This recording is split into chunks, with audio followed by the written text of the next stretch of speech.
As promised, I got my album. So there you go. The pot we have refused to dance. Please make sure that you buy and support them, especially today as we're celebrating children. Please do make sure that you do that. All right, so now we are going to be getting into this conversation. If you are a parent, this is very important for you. So make sure that you have your phone ready. If you want to call us, the number will be at the bottom of your screen. Remember, our SMS line is on 20001. We are on Twitter and on Facebook, hashtag K24 Alfajiri. Good morning, guys. Good morning. Hey, my God, they did not warn me. Hi. Bright, you all look lovely. You all look really bright, good. thanks. What is your name? I'm Joan Birika. Yes. Yes, I run an institution on child security, Missing Children Kenya. Yes. Okay. Right, I'm Vince Silla. I work for Data Vault Systems. We basically just develop biometric softwares for schools, pretty much, yeah. Okay, fine. So now, tell us about the statistics. Yeah. Is it going at a high right now?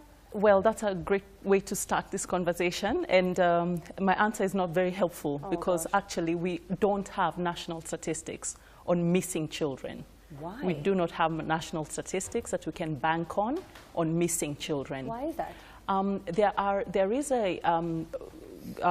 Many institutions are looking at protecting children, especially the lost and found, abandoned, and other children whose origin is not known, and that data is available. Yes. They are called lost children per the way that the data is collected at police stations and at the children institutions. However, according to Missing Children Kenya, and according to me as a researcher and a person who has looked at this subject long and hard, a missing child is a child whose whereabouts are unknown. And is the timing or the length of time that you have been away from a parent, is that important? They say you should report after 24 hours. You should report immediately, and there is no timeline, and there is no legal timeline, and there is no such thing. As soon as you have a worry that you cannot find your child in the immediate areas that you know, that is a missing child. The minute that there's that worry about their safety and security, and you're not aware of where they are. So when I talked about national statistics that are missing, I actually mean, do we really know as a country the number of children who are not known where they went, where they disappeared to, where they vanished to? We don't have that data, but we did a very small survey in 2012 and 13 as an institution, just to look at a bit of a survey in Nairobi, and found 700 cases had been reported across 20 police stations in Nairobi. For how long? The year? Within a year. 700 had been reported as lost children. So we had to sift, and we found it's almost half and half.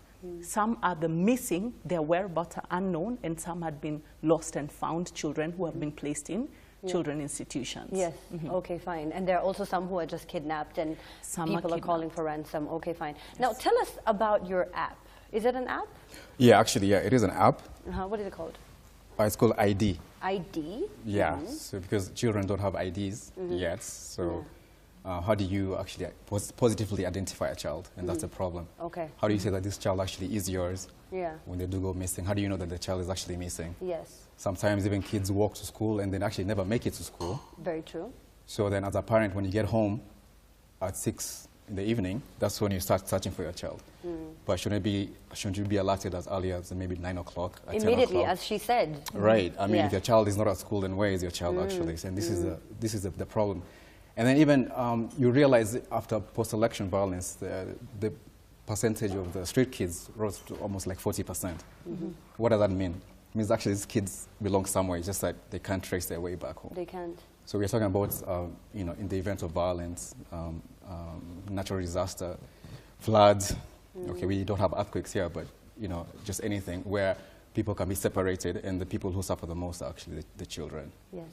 You know, usually people try to use other means of identifying children, like photographs, but then you can understand a child can change within like 6 months. So you can actually be looking at your child, even on the streets. I mean, this could be a child asking for money. They grow. Yeah, and they're telling you, please, in this idea, and you're like, hey, I don't know this kid, but actually it's your child. I mean, it's possible. I mean, there are many street children who just can't trace their way back home. So we decided to look at technology, because I was looking in the newspaper and I'm seeing photographs of almost 200 kids, and it's saying the big headline, do you know this child? So I'm wondering, how would you even know? Some of them have been in the homes for like almost 5 years. So they've changed tremendously. You don't even know. A lot, That's very actually. True. They're now way taller. Yeah, way taller. You know, they're dark skin now. Right. They were light skin when they were younger. It's just very different. You're not sure. Yeah. I completely understand. So it's very traumatizing for our parents. Like there was a case where a child got lost maybe like 2 months ago, and the parents actually, so the child was found, but thank God they were found by a good Samaritan who took them to a child's home. Yes. But that was like 4 weeks later. Yeah. So can you imagine, as our parents, first you're very anxious, you don't know where your child is, and then the child himself or herself, you don't know what's going on at the child. I mean, that's opening the child to areas of abuse or whatever that can happen. The child is very traumatized by that. So we are saying we need to ID this child within 2 minutes.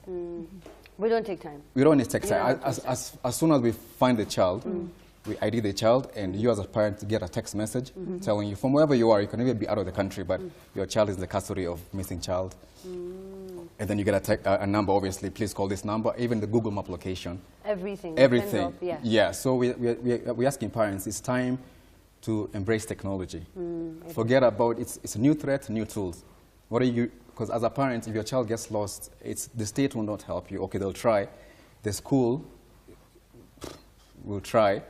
The neighbors will try, but at the end of the day, who feels the pain? You do, as a parent. Exactly. You do, yeah. So, and people after a few weeks, they even forget, they stop asking you, oh, mempata, you know? Exactly, and I like that, because now, have you ever seen the missing child is always thrown at the back end of the black and whites? You're right, in the newspaper even. Yeah, it does happen, doesn't it? Yeah, that's true. Why is it? Yeah. So the use of technology, I cannot be happier with these tools. Yeah. This is exactly what we need to do to solve this situation.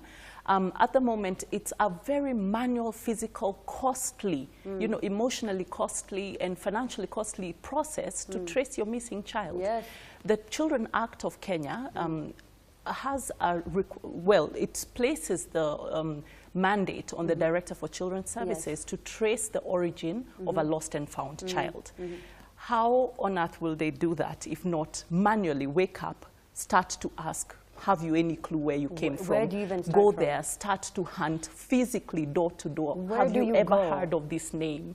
So it's a really tiresome process. You can imagine a parent whose child goes missing literally walks across this country from end to end, looking through children's homes and police stations. And when they're done, they start again. You go everywhere. They go to hospitals. They go every and as a parent, you'll never stop searching. You'll never, ever, ever. And so that's, you just need closure. Even if they find that the kid is dead, fine, at least they have closure. as bad as it is, you just closure. What happened. And you know, even as you're saying, after 5 years, the baby disappeared, and after 5 years, you still haven't found him. When you're looking for him or her, at the back of your mind, you're looking for your 4-year-old. For your baby. But now, the baby is 10. So the baby has grown, but you're not remembering that. It's amazing that this is a Day of the African Child. In Africa, this is literally the first country that is looking very clearly at tech through the institution that evolved and through institutions that are interested like ourselves. Here in Kenya? In Kenya, because the only other country that has missing children as a concept,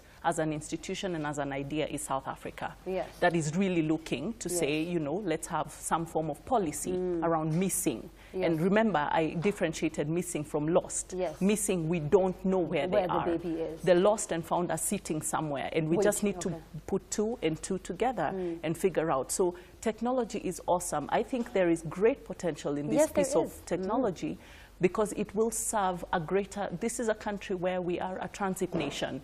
So even for traffickers, trafficking, the concept around human trafficking, this is a place to look as a hub because of our positioning geographically, because of the neighborhood that we occupy as Kenya.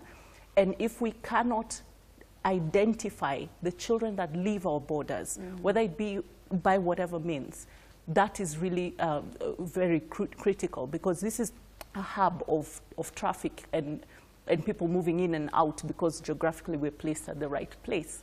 So technology is the only way to go. Yes, it is. And why do you think that people were very, they were quite unhappy, or not even unhappy, but they were just not really looking into technology before? Because we have been digital for a while. Why has it taken so long? Because in the UK, in the States, they have different apps and they have all of these advances. Why didn't we use them before?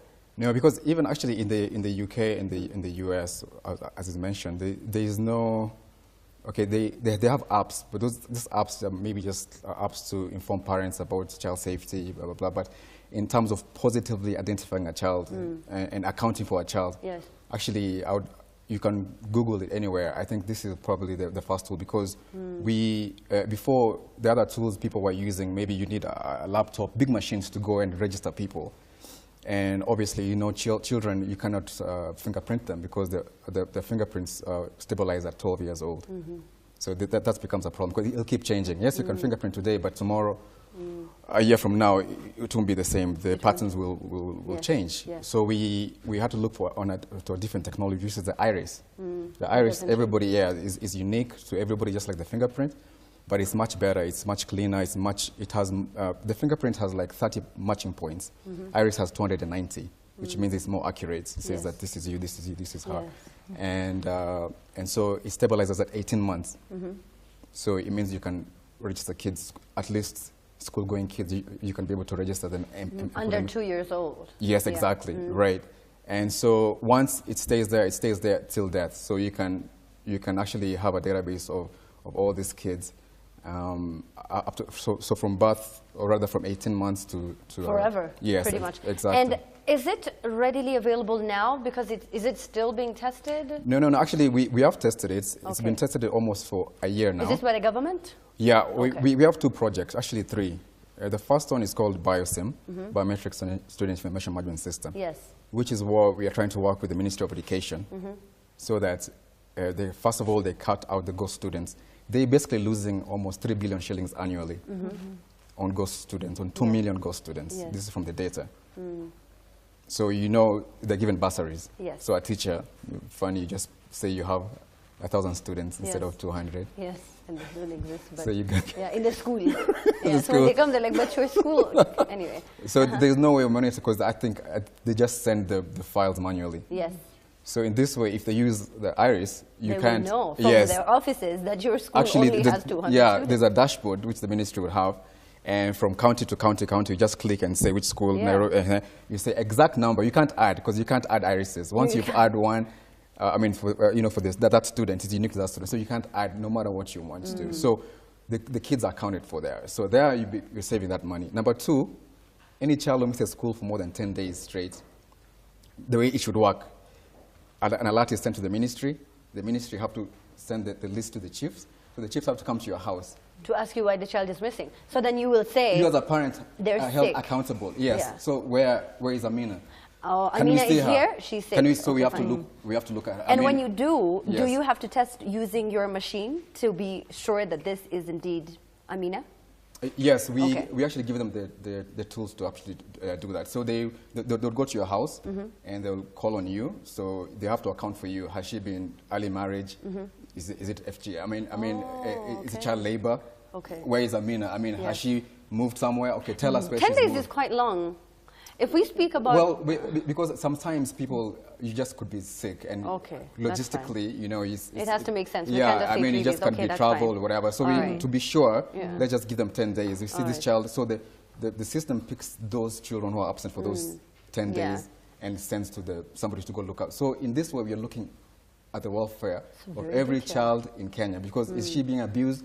So if you're being abused, you have to be separated and ask questions outside your parent.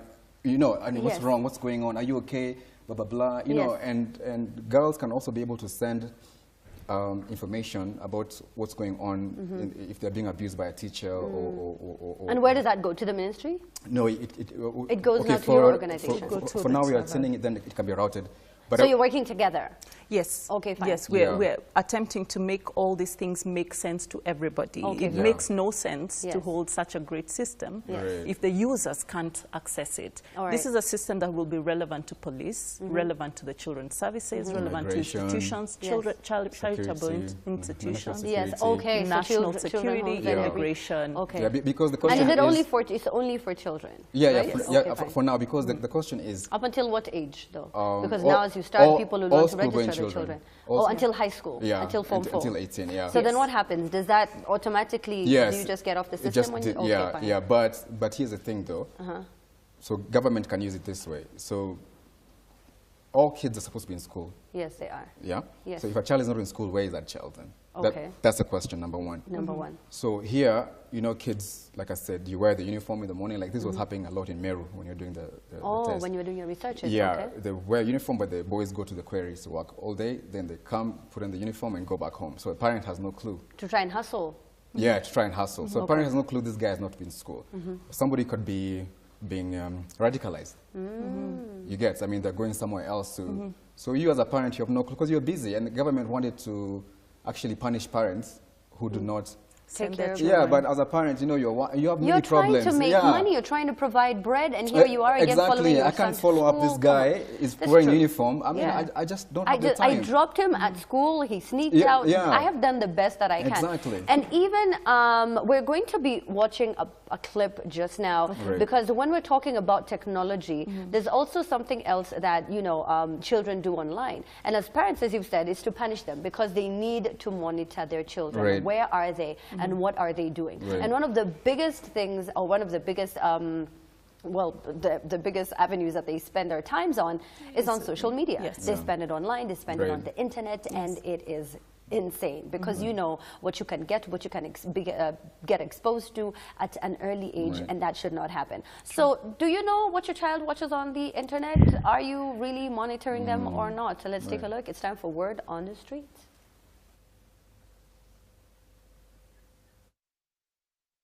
Right, so we do not have it right now, but once we do, we're going to be playing it for you. And as you were saying, so the kid has gone to school, well, you think they have, and they haven't. So can I, as a parent, I have it on my phone, I have it on my laptop, so I can monitor even when I'm in the office, in a meeting, I can just quickly check and see where my baby is at. It's good you've actually asked that because we, like I said, we have three systems. One for public schools, which are given to the government, So if a child does not show up at school, now you get a text message. So see, you saw him going to school, but then you're here, you get your child is absent. Yes. So now you have to follow up on the child and ask them what's going on, why didn't you go to school and everything. And then, so this is, so you can tell which kids are absent, which ones are late, and, you know, and then it's groups. It has many stats there that you can generate reports. Then there's the other one which you give in to private schools, which now they can monitor which kids are in which school bus. Yes. In the event a school bus had an accident, then you can imagine as a parent you get a news that this bus, so you're thinking your child is there. So the best way to do is to get information. The school now has a way to, like an airplane manifest. You can tell that these are the kids who are in the bus, because some of them were in the bus, but maybe they left, they got off. So you're able to give account of everybody in that school compound, everybody. So like what happened in Garissa. Yes. You don't want to call, then you're being told, we don't know if your child is here or not. I mean, what kind of... Can you imagine at the university, that must have been... So for us, we want to have immediate information for parents. Are they in that school bus? Were they in that school bus? And they can check it out online. Yeah, and the school can give you that, you know, those accounts and those stats. Yes. And then we have an app which parents now can download. Yes. To their phones. Yes. And then they come, we'll be holding, because we're doing two things. Yeah. We're telling parents that education comes first. We want to empower your children on personal safety. Okay, fine. So we're going to have events where children can come and get schooled on personal safety. Like strangers, good and bad touching. Yeah. Actually, you know what's so interesting, and I don't know if you teach this at your organization, they say that we don't equip our children with the right tools when they do go missing. Because you've told them, so they don't know that a policeman is helpful. They don't know that if I see maybe a lady looking some type of way, that's the lady I should approach. How come we don't do that? And do you do that? Yes. If you go onto missingchildren.or.ke, you get some interesting tips on one of the pages there. You'll get tips on what to tell your child in a very child-friendly way to empower them, because children can be empowered. My 3-year-old could say my number from the moment she could think. Talk. Yeah, and she doesn't call you mommy. No, so she knows my full name, she knows where we live, by full, you know, credentials, where we live. And apart from that, it's even the law in Kenya. I'm a lawyer by training. The law in Kenya also just purely looks at protecting children. There's very little available in empowerment. And I could see from the shows that you held this morning, and that's fantastic. Let children play. Play is part of learning. Let children show the kids their talents, let them build their talents, because that's a form of empowerment, of broadening the mind. We have to broaden the minds of our children. Not only school, math and cramming. Not just in school. We have to sit with our children and give scenarios, play, act, literally do a play. They can play right out in there. Role play in the home. It's your little way to do a bedtime activity before the children go to bed, and they remember this fun stuff. So when did you start? You know, talking to your baby about, you know, Mommy, if you get lost, so let's say this and that. As soon as she could, I have 3. As soon as they could talk, and they talk to each other as well. So when you go to the mall, when you go to the marketplace, if you go to work with your child, always have a landmark, for example. You see, did you see that long pole? Have you seen that long pole? In case of anything, sweetheart, the long pole, remember, the long pole. If you're in the streets, do you know Bata, the shoe store? It's everywhere. Do you know a Bata shoe store? Run into a Bata shoe store. If you can't run into a Bata, enter a supermarket and look for a uniformed person. Very simple things. And when you're in the supermarket, literally, let your child walk away a little bit and watch what they do. You know what's so interesting? I think, as a parent, I think a lot of parents just never think that it'll happen to them. No. You just never, where are you going to, how do you lose your baby? That's not going to happen to Exactly. And you see, we're living in very different times. I mean, let me say, we can be sitting here and an explosion happens. You can be at a mall with your kids and there's an explosion. So you're passed out, your children have run out to the city. So when you come to, how do you find your child now? I mean, there are many things that you can ask yourself. What would happen if my child was ever left alone? How would I ever be reunited with that child? And that's a big question. So here, we're doing education plus technology. So technology comes after the fact, though. But it's easier to protect empowered child than somebody who's not empowered. So this child already knows all these things. They can tell if somebody is grooming them towards abuse, because abuse actually takes time before before it happens. So during that process of grooming, like if a cousin comes to sleep over or whatever, and then we should be open with our children. Exactly, we should talk to them, we should tell them. Showing the kid porn, whatever. So the child is open already. The kid picks it up. So we should and comes and tells you, hey, Mom, do you know this and this Uncle Nani was doing this? Because you've already opened up exactly, because we always victimize the kids, and they feel like they're the ones who are doing the wrong thing. And remember, the abuser will tell the kid, these are secrets, don't tell anybody, or if you tell anybody, I'll kill you, you know. So the child is So you should already tell them, if anyone tells you this, come to me. Yes, but what's the ingredient there? It's open communication lines. A lot of times we're using corporal punishment on our children. That is unacceptable. We can open the space so that a child can reach out to you. A very important point regarding the idea of if your child actually strays or walks away from you, our country has a lot of children institutions, children's homes. At least 300,000 children in Kenya are institutionalized somewhere and living on the streets. And these are UNICEF statistics.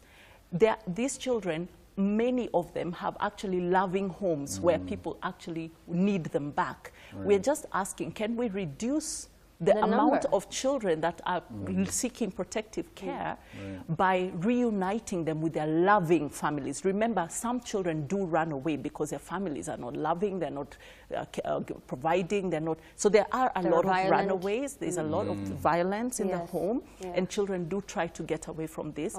But then if we fail to do the preventive action, as much as we spend time trying to create more children's homes, everybody says, when I grow up, I want to have a charity home. Why are we having charity homes?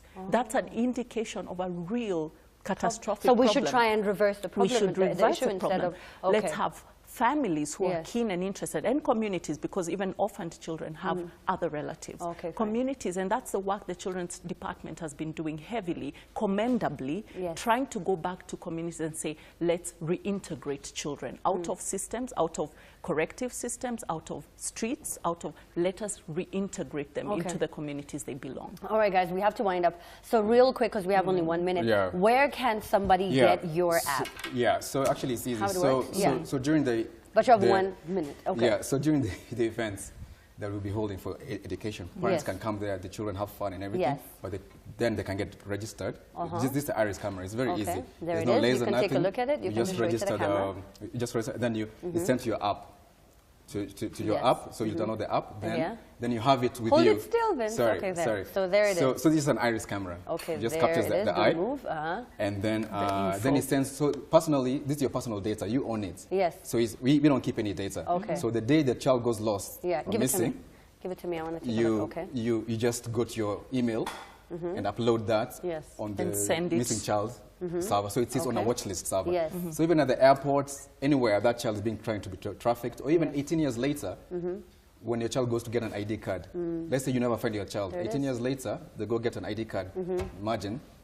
It flags. It flags. Okay. So it acts as a major deterrent for anybody who'd steal a child to groom them or to raise them up to the 18. Then they're found out. Then try and get their ID, so then it'll pop up. So eventually you do have, because there are parents who lose their kids and, you know, they file the report and after 20 years they find them. So how far does it go? Like, is it only Kenya or is it international? Yeah, for now it's in Kenya, but we're working with people like Microsoft who are providing us the Azure cloud. Yes. So that now it can be accessible actually, and even so Interpol if my baby is taken across the border, I can still see the baby. Exactly. Okay, fine. Yeah. How much does it cost a parent? Is it free?